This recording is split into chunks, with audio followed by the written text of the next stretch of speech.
Sometimes people can just be shitty. This is one of those stories where it goes beyond shitty because this is a story of someone trying to help someone in a time of need. And what do they get in return? A first class ticket to their casket.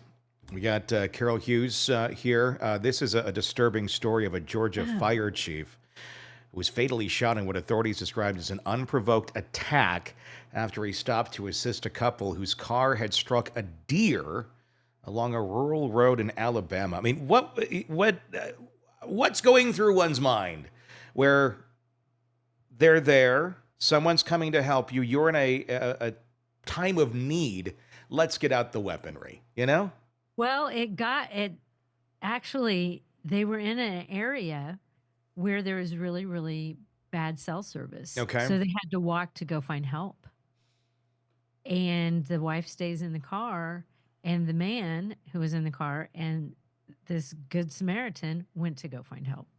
And then that's when things went south. Oh God. And it's just so Yeah. sad Yeah. because that's all that happened. Like, he does the right thing. He sees someone in need, Yeah. pulls over to help him, and they're like, well, we got to go find somebody. And probably my guess is they were looking for a place that had a landline, Sure. and that's what they were doing. According to the Chambers County Sheriff Department, James Bartholomew, Bart, otherwise, Cauthen, who's 54, was traveling back to his home in Georgia on the evening of January 19th when he noticed a car was pulled over on County Road 268. The vehicle had apparently collided with a deer, prompting the driver and his wife to pull off to the side of the road. Cauthen, battalion chief with the Coweta County Fire and Rescue, owned property nearby with limited cell phone service in the remote area. He and the male driver approached a nearby house seeking additional help. Authorities say William Randall Franklin, 33, who lived at that house, allegedly then opened fire without warning. You know, like you do. Just start firing out your door at whoever happens to Yep, be there's coming on some your people, I property. better shoot them. A couple years ago when I was house hunting and looking for a place, some of the houses we would go to that were kind of like in the country a little bit, they'd have their big signs up at the end of the driveway of, we have guns and you better not. There was one that was like really intimidating. It was like, if you come any closer, we could shoot you. And it's like, we're not looking at this fucking house. Oh my God, Good no. luck selling the house. No. And it looked like a fairly decent house, but it was like, no, like if you think that that's appropriate to have up, I mean, there's other ways of getting the point across, like no trespassing, security Exactly. cameras. You can have a sign up. I'm not opposed to having like something that may warn like we are armed, but when it's like becoming like mockingly like we're gonna shoot you, you come any closer, get a bullet in your head. You're like, okay, you have a unhealthy relationship with your weaponry at that point. Yeah, there's one of my neighbors a block over. Sometimes my dog and I walk by their house, and it bothers me every time because it doesn't look like it was meant to be a joke. It's like this house is protected by Yeah, the Second Amendment or something like that. And it's like basically, don't stop here. yeah. And I'm like, then I've seen them come out of their house. They look like normal people, Hmm.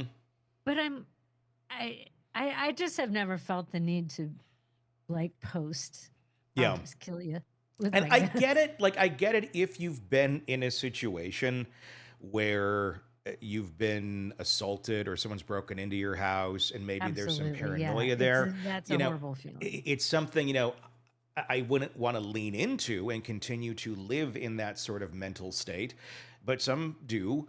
And that I have a little more understanding for. But when it's just more like, I'm looking for a reason to shoot somebody, I think there's a lot of people out there Exactly, who, because in yeah. this case, he just shot. Yeah. He didn't. I don't think they even told him what they wanted. And I think some people are shocked by that when they find out, oh, you're going to go to jail now for shooting somebody on your property. Well, I thought it was my right. Well, it is if you're needing to defend yourself, but this was not one of those cases. Yeah. He allegedly opened fire without warning. The car's driver also had a firearm and what authorities called a shootout ensued. Cauthen was struck by gunfire and pronounced dead at the scene. The unnamed driver and Franklin both suffered gunshot wounds and were taken in separate trauma centers for treatment. Both were expected to survive. The driver's wife, who stayed in the vehicle, was unharmed. Investigators arrested Franklin the following day after he was treated and released from Piedmont Columbus Regional Hospital in Columbus, Georgia. He was then booked into the Muskogee County Jail. Sounds about appropriate. Franklin faces a murder charge and is expected to be extradited to Chambers County, Alabama. Cauthen's colleague at the Coletta County Fire Rescue paid tribute to him on Facebook, calling the fallen battalion chief an amazing, hard-working man with a gentle soul. Neighbors interviewed by local station WBRL described Franklin as a paranoid schizophrenic. Though police have not confirmed the diagnosis, the investigation is ongoing. Authorities say they are still piecing together the exact sequence of events leading up to the fatal shooting. What do you do in a situation like that? If you are a paranoid schizophrenic and you Exactly. don't have any money and you don't have any family and you don't really have any place to go, but the hospital or in the state facilities, what there are of them, the county facilities, what there are of them, have deemed you're good on your own. You can be, until something happens, of course. It's not like you let some of these folks go who have these disorders, these mental health issues, and they're magically going to be okay. I mean, it always leads to something in a high percentage of the cases where either they harm themselves or they harm someone else, whether intentionally or inadvertently. But they're out there and they're all over the place. And you just don't know what you're going to get sometimes with who you're interacting with. Well, um, paranoid schizophrenia, these people 100% can believe what they're seeing or experiencing is actually happening and Yeah. it's not. So if this guy's living out kind of in the middle of nowhere and he doesn't have any family with him because they sure didn't mention anybody else living in the house. Hmm. But if he's out there on his own, there's nobody to help him and tell him that he has a mental health problem. And he No. probably looked out and saw the people and shot him. Yeah. Thought, here comes a threat. Mhm. The diagnosis will be interesting to see how this plays into this case. If there is a diagnosis, I mean, that's just what the neighbors are saying. There may be absolutely nothing there. This may just be kind of a guy with a complex and guns. And, the neighbors just write him off as that.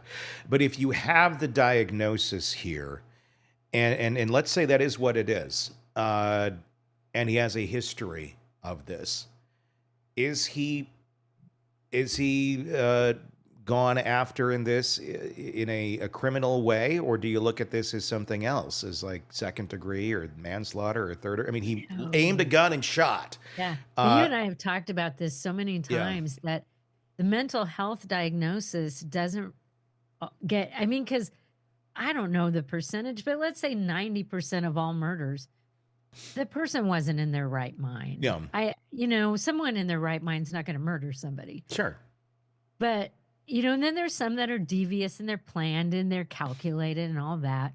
But, because you have mental health issues, you still killed somebody. yeah, But and then the other guy, he's defending the two of them yeah.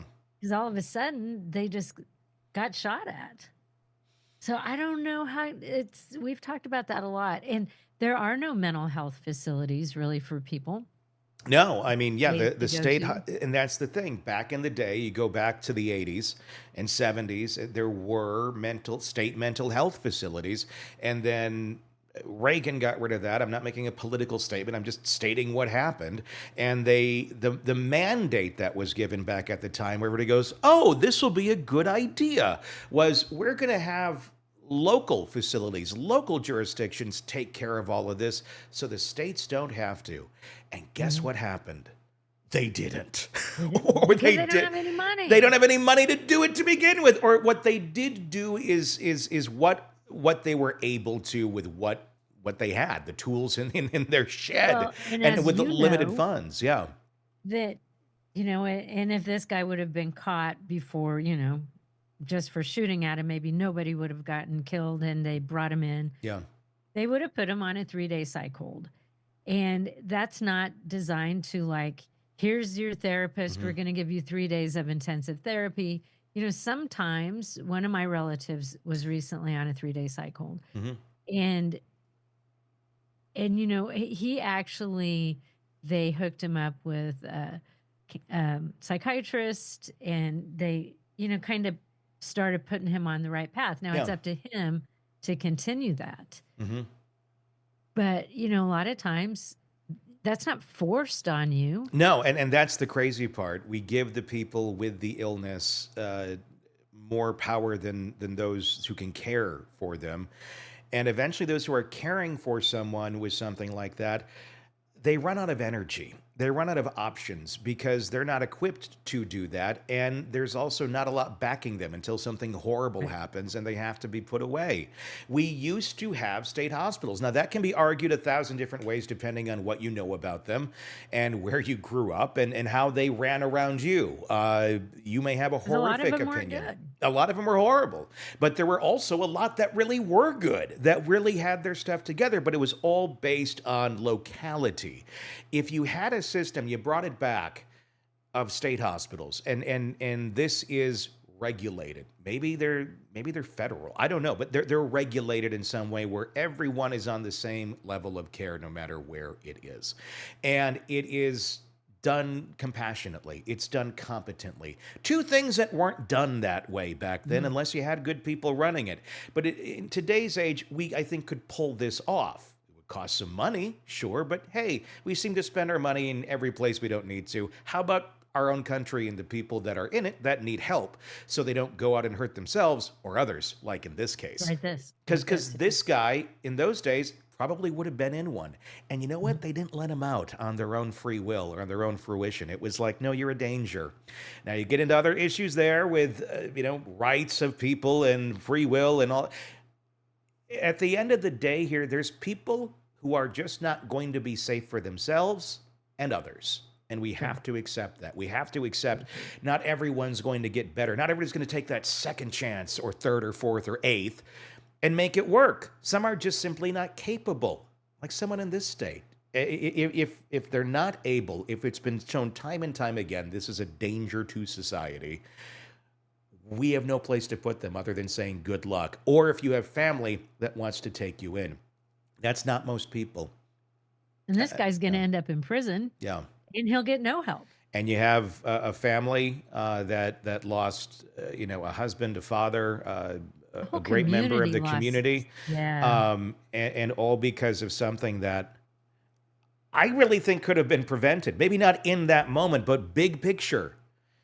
Again, going back to our mental health crisis in this country, if we had a better system in place, which I think we did a long time ago with many flaws, but better than I think just leaving them out on the streets to rot, which is what our Mhm. current policy is. Go find a Yeah. bridge. I mean, look at any city, or especially any major city, the homeless problems. Again, that problem was alleviated a long time ago when we actually had compassionate places to put them. Again, we can argue how compassionate some of them were, but if we did it today that way, I think we'd see a whole different world and, save a lot of people in the process, both those who are ill and those who are not. Yeah. But overall, a story that, something that didn't have to happen. Heartbreaking. Yeah.